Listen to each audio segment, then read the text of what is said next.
Good evening, guys. I had a bet with myself coming out here that we wouldn't get as many as we've got, so I'll put in an apology because I've got some handout. Don't think I've got enough, so there might be a few emails coming up. Look forward to catch up. Just a couple of things to mention before we get through the slideshow. Is about being prepared for Saturday the 8th of October. The VSDCUA executive made a decision that that's the date they're really going to try hard to get play underway. What I mean by being prepared is that it could well be you might get an appointment that Neil does, and it could be a club at their normal home ground, but that ground may get changed. So be prepared, there could be changes with ground facilities, and also they might go from Saturday to Sunday to try and get that one-day fixture in. Obviously it's going to be depending on the weather, but they're going to make every effort to try and play on the 8th of October. Okay, so keep that in mind. Please be prepared. When you get your appointment, keep making sure you check your emails all the way through, just in case there's a change of venue or day or whatever may happen. So be prepared for that, please. A couple of things I conducted along with Neil. We had a captain's night, and we did down at Nugget Park. We did the southeast, and then on the Wednesday night last week we were out at Coburg doing the northwest, and really well attended by the captains. And what was discussed in one particular thing was about, at tea break in particular, what happens with the ball. In the past, when it was really, COVID was rife, some umpires were leaving the ball out on the ground next to the stumps. Some were saying, no, let the home team look after it, all that sort of thing. All that's out. Umpires are responsible for the match ball. So what I recommend you do is, if you've got little lock bags, little plastic lock bags, or if you know on day one, especially being the new ball, inside the cardboard there's a little, like a cloth, paper cloth, inside that you can use that to put the ball in, so that you don't really have to touch it. You still get the player to drop it in there, and make sure that you take the ball to when you go have a tea break or break it in. Okay? Yes, Vince? What about a wicket when you take the ball? Like we used to, still in the one-day game, I just get them to drop it by the second, because you're out there. So there's no need for us to touch the ball. So there's still a lot of COVID around, and we're adhering to the COVID. And for those that didn't get the memo, there is no official afternoon tea, so you need to take your own drink and food for this season. So just to be careful for everybody under the COVID. So that's really important. So like I said, please take it on board and be prepared. Alright, we're going to go through the slideshow, and more than happy to ask for questions to be asked, but let's try and keep them to the end if possible, and then make sure that everyone gets a fair go. So, welcome, and again, on the same as Jeff's done, we thank Leonard and the Spotswood Club for allowing us this beautiful facility that we've got there. Alright, bit of an agenda is what we're going to go through. The spirit of cricket, the match start, discuss it at the TOS, which is a new initiative, the new laws, and Neil will go through the umpire assessment summary, how appointments are made, and the appointments calendar. So that's going to be the format for tonight. Now, these slides were shown to the captains. The only difference slightly was what Neil was talking about. The captains have been given a guideline on how to assess umpire performances, and we went through that pretty strong. Now, if you have a good read of that, you'll see at the top it says spirit of cricket, fair play, respect, and all that. The first three are standard across from Cricket Victoria and Cricket Australia. Number 4 is something that I put in, players' behaviour, the captain's responsibility. And I hit the captains pretty hard with that at the meeting, and made it clear that they are responsible. So if you have need to talk to a player, hopefully it's not the captain, call the captain over and then talk to the player. and also call your mate over. Alright? And I've got it there, one warning only of an individual players, and the captain for non-compliance. No more second warnings, third. If you've got cause to give a warning, it's one only. All the captains have been told, if they get a warning the second time, doesn't mean you have to report, it might be just a mention. But you can then tell the player you're going to get a mention. Is that clear to everybody? Really important that we move. We really want to be pretty strong on player behaviour. So I've asked the captains to really make sure that all the players are told. Whether that message gets through or not, time will tell. This is a new document that'll be a handout tonight at the coin toss to discuss. Now these are things that we want umpires and the captains to have a discussion right at the beginning of every match. Now you don't have to do everything that's on that sheet, but what I want to do, and the reason for introducing this, is trying to get the same consistency from game to game to game about what we're talking about. Now sometimes there'll be a trend of something and something might raise its head, by all means you talk to the captains about it. But the COVID protocols is pretty strong. We're not to hold caps, hats, jumpers, helmets, anything at all. There's not to be any clothing put on the ground anywhere, other than the normal wicket keeper or short leg to fielding side can still put the helmet behind the keeper. Normal cricket laws apply. Okay? But none of that extra. No cap down at the bowler's end or any of that sort of stuff. And we've got to make sure that they adhere to those COVID principles. Okay? The drink breaks. Again, this was mentioned pretty strongly to the captains, that the drink break, even if they come into the room, they were told it's not about having a match committee discussion when they come in.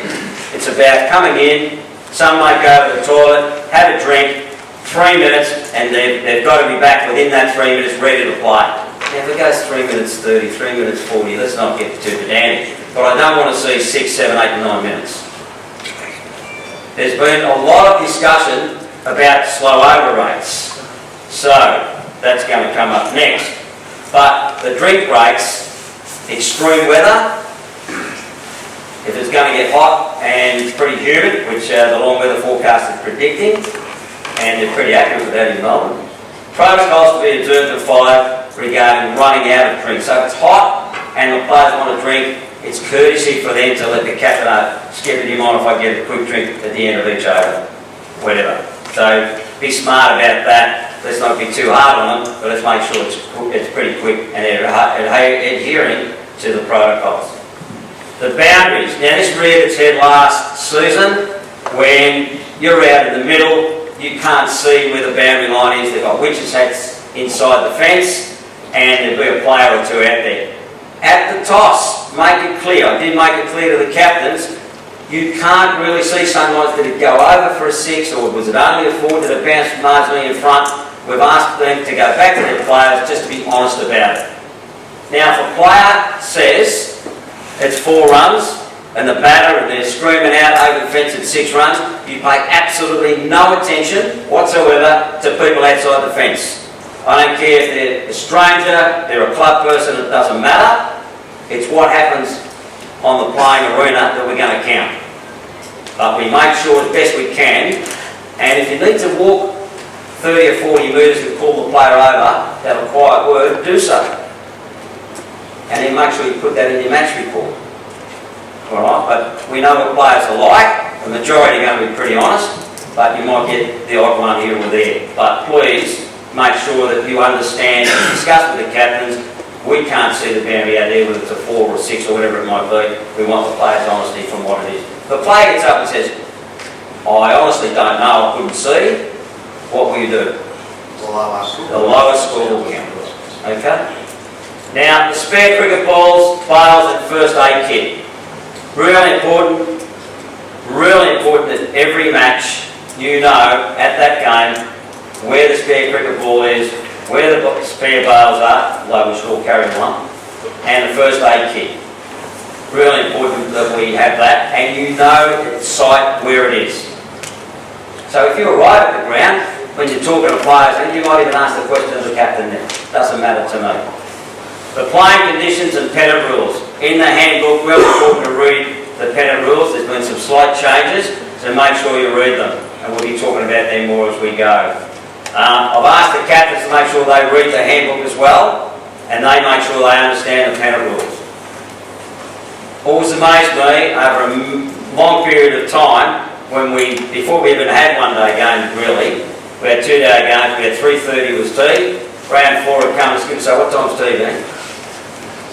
And I still try that on, trying to get in your head. They're not really want to know what the time is, don't fall for that one. Adverse weather I've mentioned before as well, about making sure the DLS might play a role. For those that don't know, that's the ductile fluid system.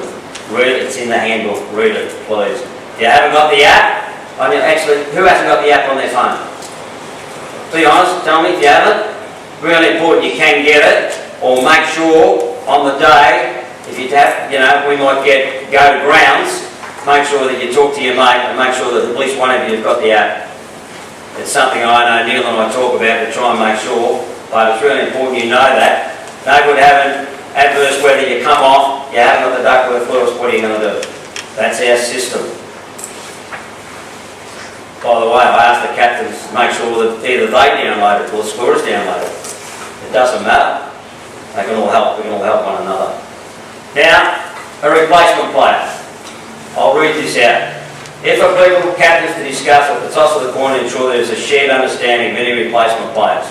This has absolutely nothing to do with umpires. What that is, it is a COVID thing, and I think concussion comes under it as well. In a two-day game, player A plays on the first week of the two-day game, he gets COVID through the week and doesn't play the following Saturday. They must apply to the VSDCUA, which is Jeff Hart's domain, but while Jeff is indisposed, that will go to Ken Hilton, and evidence must be produced for that club or that team to get a replacement player. All it is a courtesy when the second week comes along. If that happens, the captain is supposed to let the opposition captain know and the umpires know we've got a replacement player. Otherwise you're going to say, hang on, I remember this guy's face, he didn't play, they've got a replacement player. So that can only be approved by the VSDCUA. Alright? Now, if you want to have a read about it, it's on page 29, Rule 7.6 in our handbook. Okay? Go on, Gary. Now, slow over rates. There was a number of people that were very concerned about slow over rates last season, and the executive have made a step in the right direction without changing it too much. Reduction of match points now applied. So umpires will be continually liaising with captains regarding their team's over rates. So my recommendation to you is certainly after the first hour, doesn't matter whether it's a one-day game or a two-day game, you let the captain know how many overs have gone. Because I let the captains know last week that if you've only bowled 14 overs in the first hour, and then you're told by the umpire, look, you've only bowled 14, you should be bowling around 16, 17, so you're 2 to 3 overs behind, the second hour you only bowled 14, they're going to be in trouble. And the old catch cry of, oh, it's all right, Ben, we've got spinners. It doesn't wash. What happens after the first over, he gets belted for 30 runs, you'll soon take him off. Goes out the window. So, now, what happens, there is a little bit of grace, and this is where it's really important that we do our job properly. So if the team's been told, and you don't believe they've tried very hard, and they're 2 or 3 overs at the end of the day, you put it into your match report in that box on My Cricket.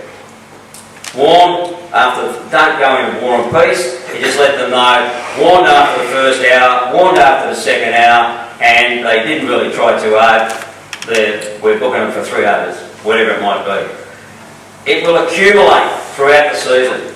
So round 1 might be 2 overs, round 3 might be 2 overs, round 5 might be 3 overs. Once they get to 15, and they hit 16 overs, that's when the penalties will kick in. The idea is to try and make sure that the over rate is getting through a lot better. Now this is a new initiative, be interested to see how it goes. Ken Hilton will be documenting every game where you put in your match report of slow over rates per team. So it's a really important thing. But make sure that you allow for time. If the ball gets hit into the bushes or over the fence, or if you're riding on the train tracks or whatever it is, make sure you make those sort of allowances, you know, a broken pad or whatever it might be, or you've got to replace a bud, whatever it might be. Now, the other thing is, I made this abundantly clear to the captains about checking with the umpires at the conclusion of play. We all know that very rarely does anyone come in and ask for the all clear. Well, it's a bit more now. I made it clear with the captains that apart from coming and checking and getting the all clear at the conclusion of each day's play, it's also receiving any feedback on player behaviour and slow over rates. That's the time when the captain or their representative can come in and say, all clear, Dev?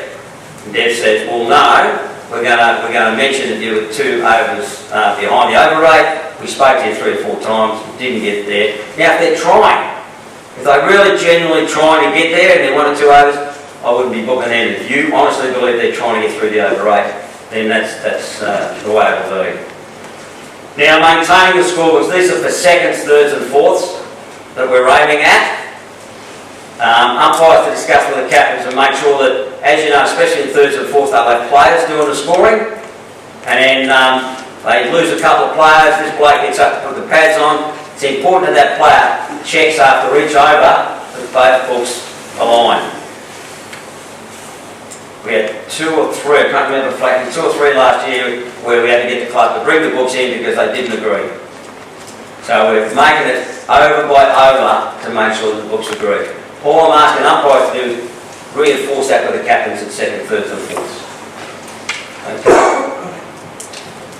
If the books don't match and they can't figure it out, then it's really important that the VSDCUA know about it and let them handle it from there. Alright, changes to the laws. The really important stuff. Replacement players. Already mentioned that. So there's a law change on that. Batter returning when caught, dead ball 1, run out, judging a wide, and no saliva. Hopefully this works. That's my sister, be nice. Hello everyone and welcome to a very special episode of Seems Legal for Sporting News Australia. Today I'm very excited about this show because we're going to be discussing the new laws and the way the laws are being updated and changed in the game throughout the world. So really excited to have Fraser Stewart, as ever, the guardian of the laws from the MCC, join us to explain all of these changes that are coming in and how they're going to apply in the game. Now, these are going to come in from October of 2022. So we've got a little bit of time to get our heads around them, get used to them. But thank you, Fraser, for joining us for this. You must be very excited. Yes, it is. It's always exciting when some new laws come in. And I guess it's our job to try to educate people on them and to try and make them as simple and as understandable as possible. So hopefully I can help to do that.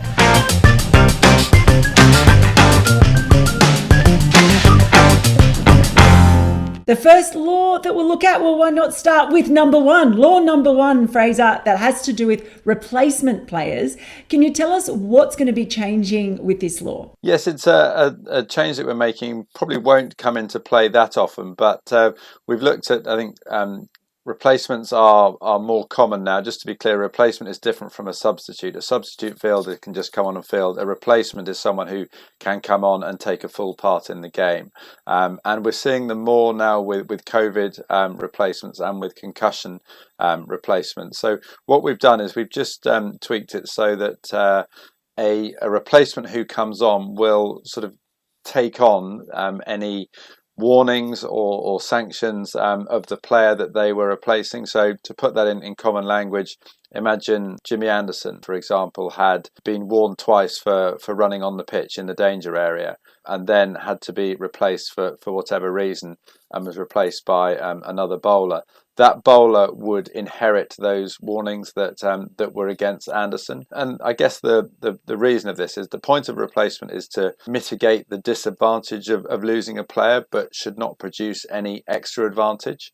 And so, yeah, any new player coming on will have to inherit anything of any sort of bad points or anything of the player that they're replacing. The innocent players are now going to be guilty as the previous player was as charged. So I'm okay with that one. That one looks all right to me. So Fraser, let's talk about Law 18, batters returning when caught. This to me is one of the most interesting changes that you're making, possibly because it's the one that we're going to see all the time. Yes, this will be a common one, and it was actually trialled during the 100 in England last summer as a playing regulation, and was very popular with the players and coaches. What we're saying is the old law, which was the new striker will go to where the batter was when the ball was caught, that's going, and the new batter will go to the striker's end. It matters not now whether the batter's crossed in the air before the catch was taken, normally out in the deep somewhere. The new batter will come in and will be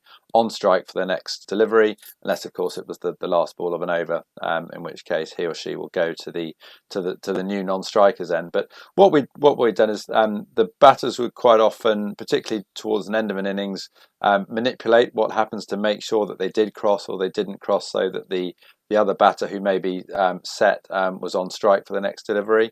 And we feel that the taking of a wicket, as in most other cases, whether it's bowled or caught behind or LBW, the new batter is on strike for the next ball.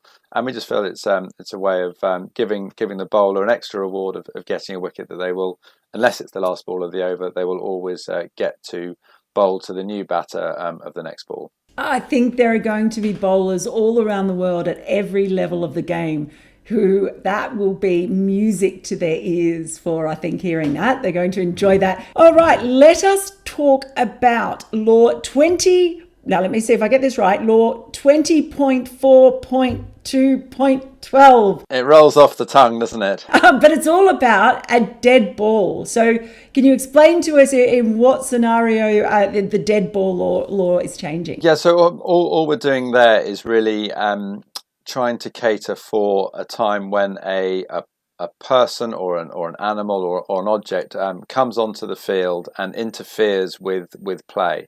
This actually happened again during the 100 last year, when a member of the spectator came on and sort of interfered with Ben Stokes, who was fielding down at the boundary, and probably actually in that instance probably didn't affect play that significantly. It was the batters were just taking a single. But it raised some questions with us, and what we felt is that if a person, an object or an animal comes on and directly interferes with play, and this is one where the umpires have got to make a decision on whether the outcome of the delivery has been altered by this person or animal coming on, then they will call dead ball, and the ball wouldn't count in the over, and it's re-bowled. So if someone or a dog or something of that nature ran in on the other side of the field to where the ball was being hit, then there wouldn't be any cause for it to be called a dead ball in that situation. That's correct, yes. Okay, I've got my head around that one. I can cope with that one. So this is good. I'm understanding them all so far, Fraser. Right, let us move on to Law 21.4. Now, this is a fascinating one because it's one that I didn't even consider would be a possibility within the game, this kind of scenario. It's about the bowler throwing towards the striker's end before the delivery is bowled. So explain to us, because I don't think I've seen this ever happening in cricket, so I didn't know it was actually even allowed. Yes, it's something that I think many people don't know is sort of able to happen, and that's probably a good thing. It's not something that really is the way we want cricket to be played. But yet, until October 2022, the bowler is permitted, if he or she sees the striker coming down the pitch, possibly trying to steal a run, the bowler is entitled to throw the ball down at the striker's end to try to run out the striker if he or she throws the ball before entering the delivery stride. We can't find any videos of it happening.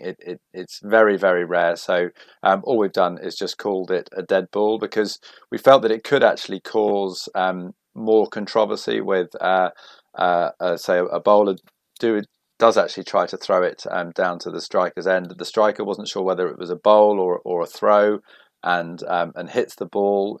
Should he or she get runs for that? Should it be a no ball? Could it be out obstructing the field if it was an attempted run out which the batter then hits? So it creates a lot of controversy if it did ever happen. We think it's easier just to say, look, you can't get a run out of the striker down at that end. We don't think it's hardly ever happens, if at all, and now it certainly won't happen. So it's not much of a change, but a big change, if that makes sense. We see you say that, Fraser, but now I'm just imagining everyone out there's got until October of this year to try it. So if you're going to try it out there, no, I wouldn't want to encourage it at all. But if you do, make sure you send me the video so that I can see what it looks like. But that's a really, really interesting one. And I want to be inside the head of whoever actually thought through that scenario to make the change to the laws, because that is some deep thinking on cricket scenarios for sure.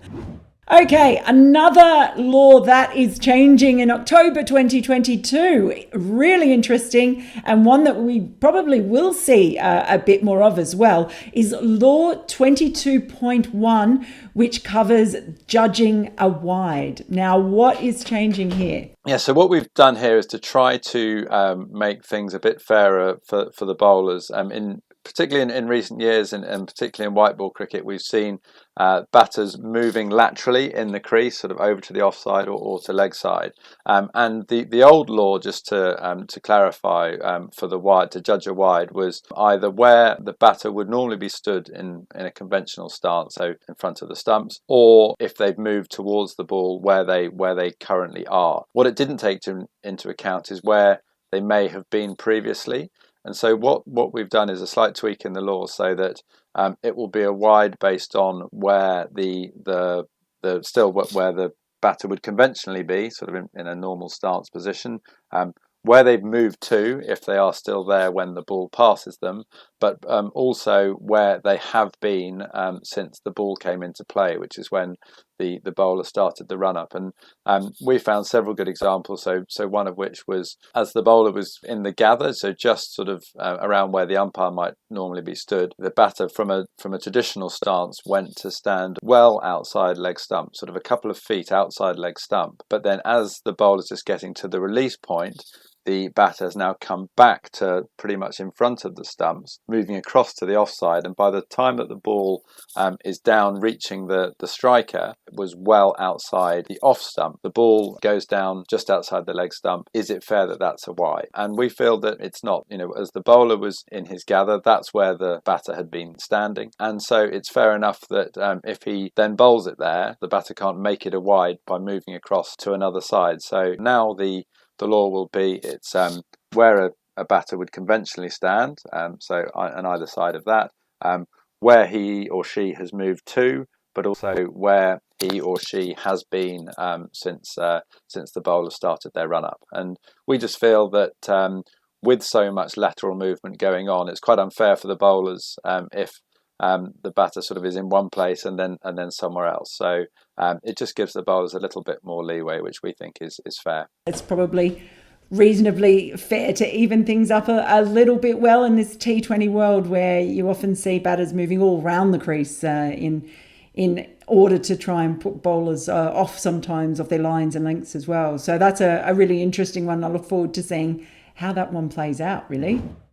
Now, Law 25.8 is actually one that we've sort of foreshadowed this in a previous episode of Seems Legal, when we talked about David Warner in the World Cup, where he played a ball that was still on the pitch because the ball had bounced twice. And you foreshadowed at the time that there might be some kind of tweak to the laws surrounding that kind of thing. So what's actually changed now with this law? Yes, so the new law with this will be that if the ball is so wide that in order to play it, the batter has to leave the pitch. And just to be clear, the pitch is the cut stripped 10 feet wide, so five feet either side of the middle stumps. So if the ball is so wide that the batter has to leave the pitch to play the ball, then it will be a no ball and a dead ball. Yeah, we don't want the batters sort of running out to somewhere, well off the pitch to try and smash a rolling ball to the boundary. There could be fielders close to them who may be going to try and pick it up, so there is a slight safety element. But more importantly, it's not really the look of the game, and obviously it will be a dead ball and a no ball. So in many things that will follow with a free hit under playing regulations, not under law. But if the ball does bounce twice and remains on the pitch, then it's still go for your life to the batter? Yeah, a double bounce is a no ball, but it remains in play as long as it's within the pitch. Excellent. So that wouldn't have changed what happened in the World Cup. So there's two laws in this new change that we have that we're now going to talk about. Laws 27.4 and 28.6. Unfair movement by the fielding side. And this is an interesting one as well, but not one that we see very often. But can you explain to us what is unfair fielding and what's going to happen if it occurs now? Yes, it's unfair movement by the fielding side, and the reason it's in two laws is that one relates to the movement by the wicket keeper and one by fielders, which is the other fielders. And this law has always been there in that the batter can be reasonably entitled to know where the fielders are at the time that the bowler's in his or her run up, and the laws have always prevented fielders from, say, running backwards or running sideways a long way. Walking in is allowed and accepted, but significant alteration, either going backwards or sideways, is not allowed. So if it happened, it was a dead ball. But often the dead ball would not have been called until the ball had been released and the striker had a chance to play at it. And obviously, what could happen is the batter could hit the ball for 4 or even 6 or runs or whatever, and then be denied those runs when it was seen that the fielding side had done something wrong, and therefore it was a dead ball and the ball didn't count in the over. So what we've done is we have made this a 5 penalty run offence because the fielding side shouldn't be doing it. So it will be 5 penalty runs to the batting side. The ball will still not count in the over. If the batter had hit it for 6, then he or she will be perhaps denied 1 run, but I think that's quite a rare event of both those two things happening on the same ball. But generally, it means that the fielding side have done something wrong. They will be punished with 5 penalty runs, and the ball won't count in the over. Again, this is another one where I just bow in admiration at the way that you guys can think of every single scenario that can possibly occur in cricket. But that's another one. So interesting one when it comes to unfair movement. As we talk about certain changes to the laws, something's happened that's not actually a change in the law, but it's a moving of where the law appears, which is quite interesting. And this is Law 38.3, the running out of the non-striker. And that's what we're calling it. I know people know it by another term, but that's not the official term that we like to use. So this is obviously always a controversial one when it does happen in international cricket. Why, I don't know because it is in the laws. But what do you hope to achieve by moving it? Where are you moving it from to, and what's the purpose of that? Yes, so this law has for a long time existed in Law 41, which is unfair play, and in it allows the fielding side or the bowler to run out the non-striker if he or she is out of her ground before the anticipated expected moment of release. But it's the only dismissal that isn't in the sort of dismissal section. We have all the dismissals that go through nicely in alphabetical order from bowled through to timed out, and this is effectively a run out, and it's said in Law 41 that the non-striker would be out run out, and yet it's in a law on unfair play. So what we've done is moved it to its perhaps more logical home. It's now part of the run out law. It's exactly the same principles apply, so we haven't changed the law or the timing or anything like that as to when this type of run out can occur. But what we've done is just put it in its more logical place of a run out. Yes, that there is controversy around it. in an ideal world, we wouldn't like, we don't like seeing these forms of dismissals. And the easiest way of that not happening is for the non-strikers to stay in their ground just that little bit longer until they're sure that the bowler has released the ball, and then they can go and back up and try and get a quick single if they want to. All I can say is amen. I highly approve of this, Fraser. It's exactly where it should be. And yes, the message is stay in your crease, basically. So the final law that we're going to look at in these new changes, very interesting. Law 41.3.